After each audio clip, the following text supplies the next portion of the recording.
Hello everyone, আসসালামু আলাইকুম। আপনারা কেমন আছেন? আল্লাহর রহমতে আমিও ভালো আছি। আর তোমাদের দোয়ায় আর উপরওয়ালার রহমতে আমার ছেলে মেয়েও সবাই ভালো আছে। তো এই যে সকালবেলা ঘুম থেকে উঠে গিয়েছি, আর তারপরে মেয়ের সঙ্গে একটু কথা বলে নিচ্ছি, কারণ ওর মুডটা খুবই খারাপ। ঘুম থেকে উঠেছে, তারপরে মেয়েতে একটু কথা বলতে হেসেই ফেললো। আর এখানে ছেলেটাও ঘুমাচ্ছে। আর আমি সকালবেলা ঘুম থেকে উঠে পড়েছি, যেহেতু আমার বাড়ির কাজ আছে।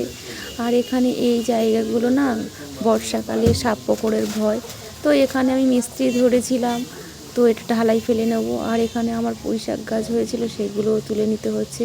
যেহেতু এই গাছগুলো তুলতে ইচ্ছা করছিল না, তার সত্ত্বেও গাছগুলো তুলে ফেলতে হচ্ছে। এখানে মিস্ত্রি ঢালাই করবে, মনটা তো একটু খারাপ হয়েই যাবে। তো এখানে শেষমেশ মিস্ত্রি ঢালাই করেই ফেললো। তো বেশিটুকু করবো না, অল্প খানিকটুকু করেছি। আর এখন বর্ষাকাল, এখন করবো না, শুকো শাকা হলে তারপর একটু ঢালাই করব। তো আপাততর জন্য যাতে সাপ না হয় বা পোকামাকড় না হয় তার জন্য। আর এদিকে মিষ্টি তো বাড়ির ভিতরে কাজ করছে। আর এখানে আমি গ্যাসে ভাত বসিয়েছি, দেখলাম যে গ্যাসটা লিভিয়ে গিয়েছে। তো কিছু করার নেই, গ্যাসটা শেষ হয়ে গিয়েছে। তো এখানে আমার বাড়ির চুলো ছিল, সেই চুলো থেকে আমি ভাত বসিয়ে দিলাম। আর মেয়ে তো খুব কান্নাকাটি করছিল। তো এখানে মেয়েকে একটু খাওয়াবো, তার জন্য একটু দুধও করে আনলাম। আর এখানে মেয়ে তো খেলা করছে, আর এখানে ভাত ফুটে উঠেছে। তো সকালে খাবে মিষ্টি, তো ওখানে সয়াবিন দিয়ে আলু দিয়ে রান্না করব। আর মেয়েটা এত কান্নাকাটি করছে, কান্নাকাটি করে না, অনেকক্ষণ থেকেও খেলা করছে, একটু কান্না করছিল। তো ছেলেকে দিয়ে পাশের বাড়ি ভাবিদের বাড়ি পাঠিয়ে দিয়েছি।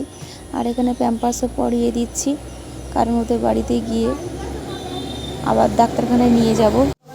তো মিস্ত্রিদের রান্না করে আমি বার হয়ে যাচ্ছি, যেহেতু মেয়ের আজকে ডাক্তারখানায় যাব। তো ডক্টরকে দেখাবো, মেয়ের একটু প্রবলেম আছে।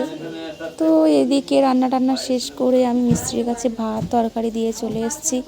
তোমরা খুলে খাও, আমার একটু সময় নেই, কিছু মনে করো না। ওনারা কিছু মনে করেনি। তো এখানে মেয়েকে নিয়ে বার হয়ে যাচ্ছি। আর আমার যার ছেলেও সঙ্গে যাচ্ছে, ওরও দেখাবে। তো দুজনের একসঙ্গে একই ডক্টরের কাছে আমরা দেখাবো। তারপরে দুই ভাই বোনকে নিয়ে আমরা দুই যা চলে যাচ্ছি। তো এখানে চলে এসেছি সংগ্রামপুরে রেল স্টেশনের কাছে, মোস্তাকিম ডাক্তারের কাছে। আর এই যে ডাক্তারবাবু খুবই ভালো, খুবই ভালো। আর আমার মেয়েকে অনেকক্ষণ ধরে দেখেছে। তারপরে ডক্টর দেখিয়ে আমরা দুই যা চলে আসছি বাড়িতে। আর বাড়িতে গেলে তো আমার রান্না করতে হবে। আর এখানে বাচ্চাগুলো আমাদের কাকু সম্পর্কে হয়, তারা নিয়ে যাচ্ছে। আর এখানে দেখলাম যে ভাত আর ডাল এইরকম পড়ে আছে, আর সয়াবিনের তরকারি তো অল্প। তো দুপুরে খাওয়ার জন্য আবার পটল দিয়ে মাছ রান্না করব। তারপরে রাতের